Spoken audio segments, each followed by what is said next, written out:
what's up? Hello, my name is Emma, and today I'm giving you guys my May book haul and wrap-up. I don't think there's anything else I really need to say besides that, so let's just get into the book haul. The first book I bought this month was the movie cover of The Mortal Instruments City of Bones by Cassandra Clare. I have this on leggings, but I never bought the movie cover, and for so long I was just trying to tell myself, Emma, buy the movie cover, you know you want to. And it finally is, and I'm really happy I bought it. I don't know if I will ever actually read from this edition, just because I love my hardcover so much, but it's super pretty and I had to have it. I wonder if they're gonna make TV show covers for Shadowhunters. Oh my god, I would die. Okay, and so in April I did this mega super unboxing of all the books that my booktube friends sent me for my birthday, so if you're interested in seeing that, I will link it down below. One of them came a little late though, and I wasn't really expecting it, so I opened it rather than unboxing it like I did with everything else, so I'm sorry that you don't get to see my reaction whoever sent it to me. I believe it was Samantha's books, because she said that she found a book that was like perfect for me and was going to send it to me, and this book is really perfect for me. And it is Charles_HRH's Guide to Great Britishness. I guess this is the guy's Twitter, because it says it on the bottom. But basically this book is just like a guide to Britain, which is so me, obviously. Have you seen my old room? But basically it just goes through a bunch of different things like the history of Great Britain, the royal family, the government, culture, daily life, etc, etc. The cover is one of the coolest covers I've ever seen, because if you've seen all this blue stuff, it's all British related. Like there's a Union Jack everywhere, and there's a crown for the Queen, and there's umbrellas because it rains, and then there's the Royal Guards, and then there's the taxi cabs, and Big Ben, and tea, and postage stamps, and rain, and oh my god. It's so beautiful and so me. I don't exactly know who sent this to me. I think it was Samantha from Samantha's book. But whether if it was Samantha or if it was somebody else, I am super grateful for this book. Thank you so much for sending it to me. And then the next book I received was The Heir by Kiara Cass. This is the fourth. I don't really consider it next in the series. I kind of consider it more of a companion novel. But it is the fourth, or companion as I like to call it, of the Selection series by Kiara Cass. If you guys have heard about it, because I've been reading about that book for a while now. I can't really give you guys any synopsises because it'll totally spoil the one if I do, but this was sent to me by my friend Stuart, who's one of my Twitter friends. Stuart actually sent me the entire Selection box set a while back, and then he pre-ordered The Heir for me.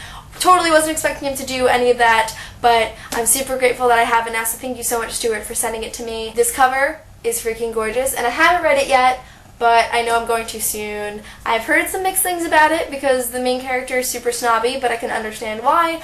But I love the Selection series, so I think I will love The Heir just as much. The next two things I bought were Rune and Rising and Siege and Storm by Leigh Bardugo. I was sent Shadow and Bone by Enya from Enya's Corner for my birthday, and I will be talking more about Shadow and Bone later because I read it this month, but I wanted to have the rest of the series and all the UK covers. Unfortunately, Book Depository thinks it's okay to do this. Do you see this? Why is this necessary? Why do we need two different size paperbacks? Who thought that was a good idea? And you want to know why it's bigger? I'll show you. This one piece of paper, this folds out. Nothing inside of it. It just folds for no reason whatsoever. And apparently that means this book has to be bigger. And Book Depository, you really need to clarify the length or the height of this book when you send it to people, because this is like the second time this has happened, and I'm not okay with it. I haven't started Rune and Rising yet, but I'm super excited to because I really love Shadow and Bone, and we'll talk about that more in the wrap-up, but I'm super happy that I bought these. I don't even think I can hold all these books at once. But the next thing that I bought was the Vampire Academy box set by Rochelle Mead. This is super difficult to hold, but first of all, let me just explain something. Who puts the movie cover of a book in with the rest of a box set? Who does that? Another thing, why is that a good idea? Who thought of this? They don't match, and there's a cover of Vampire Academy that does match. Why? This cover isn't even cute, and we all know the movie flopped. Why would you do that? Okay, rant over. But I did read Vampire Academy this month. I'll talk about that more in the wrap-up, of course. But I decided that I really need to marathon this series super soon because I love Vampire Academy so much. But I'm really happy that I have all the books now. It's been a long time since I bought a box set, besides Miss Boring, because I don't really count Miss Boring because I haven't read it yet. But I really like buying box sets because then I have everything at once and I can just marathon them, and that's what's going to happen very soon with Vampire Academy. The next book I was given was Endgame by James Frey and Niels Johnson Shilton. This was given to me by Michael over at Michael Book Lion. Michael had an internship with HarperCollins for a while, and if you'll remember in my, I believe it was my March book haul, He gave me a bunch of arcs and stuff that I still haven't read. But he knows that I really like free books, and they had a lot of copies of Endgame at the HarperCollins office, so he decided to give me a copy. No idea what this book is about. I just know that a lot of people are talking about it, and I'll probably get to it at some point. It looks super fantasy-y. Probably should have read the inside jacket. Ooh, but that's really long. I don't think I'll do that right now. Then we get to my BookCon books, and I have talked about these in my BookCon 2015 wrap-up, which I will link below, where I talk about all my shenanigans that happened at BookCon. But let me just quickly go over these books again. Now, while I didn't get a lot of books at BookCon, I never really do, the first book I got was called Illuminate, and that is by Jamie Kaufman and Jay Kristoff. I believe Jamie Kaufman is the writer or the author of These Broken Stars. Still haven't read that, but I really want to. I don't know a single thing about this book. I know that it is very huge and it is very beautiful for an ARC. Who puts this much effort into an ARC? What is the final copy going to look like? I also have noticed that if you take off the cover, still really cool, and then this thing is still really cool. So basically this book is just really cool. Again, I have no idea what it's about. I wish I could tell you more, but I can't. I just know that pretty much everyone who went to BookCon has a copy of this. And it looks like it's going to be a super interesting read. I know that when you go through it, there's like a bunch of different files, and it's mostly like pictures with words. You know, it's not really like a story, but all the different files tell the story, is what I'm assuming. So I think it's going to be definitely an interesting read. The next book I received is also an ARC, and that is Progeny of Gods by Jeffrey Storm. Jeffrey is actually a fellow booktuber. He's somebody that I hung out with a lot at BookCon, and his YouTube name is Sticula, who you should definitely go check out because he's awesome. But he gave me a copy of his awesome new book that he self-published, and it looks really cool. I think it's super interesting because the cover doesn't have the title on it normally, so you look at that and you're like, whoa, what is this about? And then the name is on the spine and everything. So the story follows 19-year-old Grayson, and Grayson is the only person in his entire village who has green eyes while the rest of them have brown eyes. And through his travels he finds out that these green eyes means that he has basically like these super agent powers or something, and it connects to this ancient monster named Sticula. Wonder where he got his YouTube name from. And so if I'm talking about this all correctly, I believe that these powers that Grayson has kind of connects to Sticula, and like he's able to defeat him in theory. But it sounds like a super awesome fantasy book. I haven't picked it up yet, but look at little Jeff on the back, isn't he adorable? But this book looks awesome from the outside, and the synopsis sounds awesome, and I'm super excited to get into it, and once I read it, you'll probably find a review of it on my channel for him, so stay tuned for that. And the next book was also a late birthday gift for me, and that is from Anna from Unquenchable Reads, who I actually met for the first time at BookCon last year, and we hung out a bit again this year, but she gave me Origin by Jennifer L. Armentrout, which is the fourth book in the Lux series. Me and Anna are always talking about how we hate the new Lux covers, the bind-ups are gross and everything. I've mentioned this like 70 times. And I started buying the first three, and I hadn't gotten to the fourth one yet. Obviously, the fifth one I have to buy that gross cover, but whatever. But she got me Origin, which I'm super happy about because, you know, it's functional because, you know, it fills that little spot right there, and it goes along with the rest of them. And also, I'm really dying to read the Lux series. And now, just like Vampire Academy, I have the majority of them, so I can just marathon through it. So thank you so much, Anna, for giving me this book because it was an awesome birthday gift. Then the next book I bought at BookCon is Vampire Academy by Rochelle Mead. We went to the Strand, which is really weird for me, being the first time my Strand was last weekend. And I live in New York, so I'm like 30 minutes from the city, and I've never been to the Strand. But it was an awesome experience. And they had the Vampire Academy, the one that's supposed to be in the box set, but isn't because of the movie cover, that whole ordeal I just explained. They had Vampire Academy, and I just had to buy it because it was super inexpensive and it matches the rest of them. And then later, as I mentioned in the BookCon video as well, we went to a signing after BookCon, and Rochelle Mead was there, and if I can get to it, she signed it for me, and it was super awesome to meet her. Although I only read Vampire Academy, I love that book so, so much.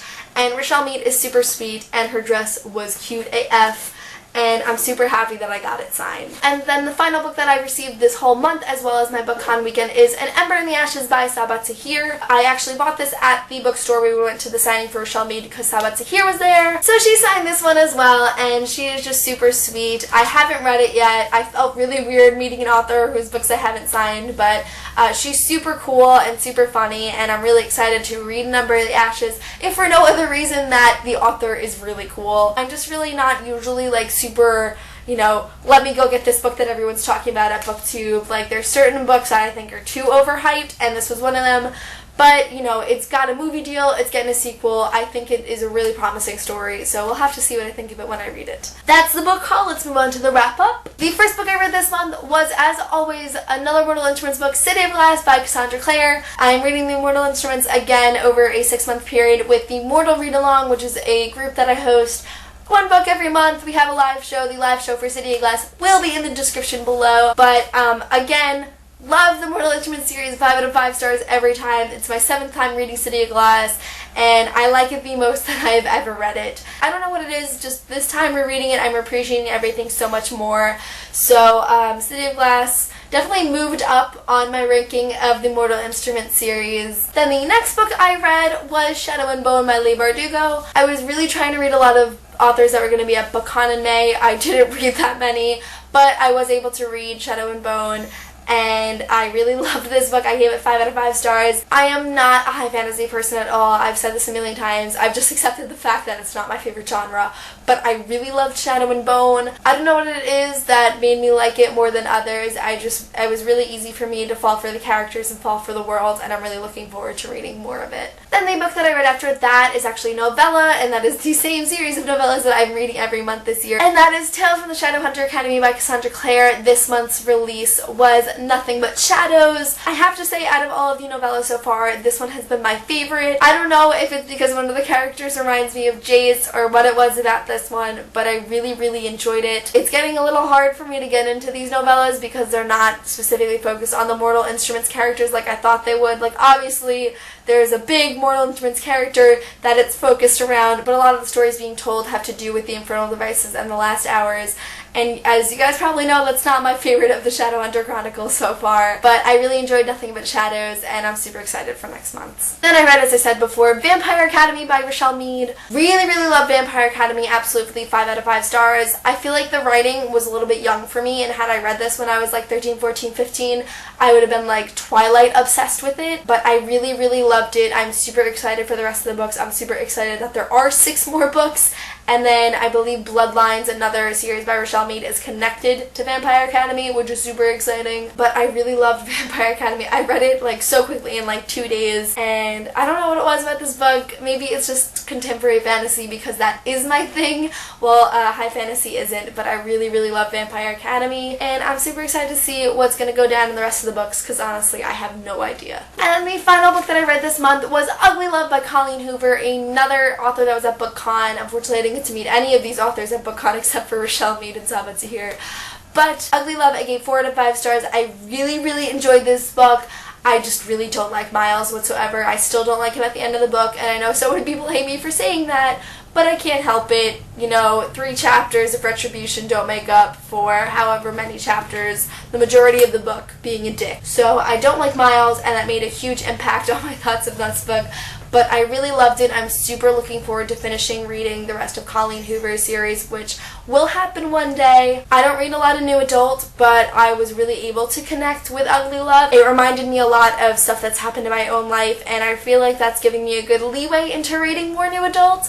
So I'm very happy that I read Ugly Love this month. So this month I have bought/received 17 books and I have read 5. That is not a ratio that I'm very proud of. I don't know how all these books came to me. It's, I don't know what happened. I don't normally buy this many books. I'm so sorry. And I would have read more books, but I started reading a book this month, and for the first time ever, I stopped reading it to read other books. But I will be picking it up, and you'll be hearing more about it next month. That is my book haul and wrap up. As always, please tell me anything in the comments below that you've heard about these books, if you've read them, or just, buzzing around the booktubes. But that is it for this video. Thank you guys so much for watching, and I will see you soon for a new one. Bye!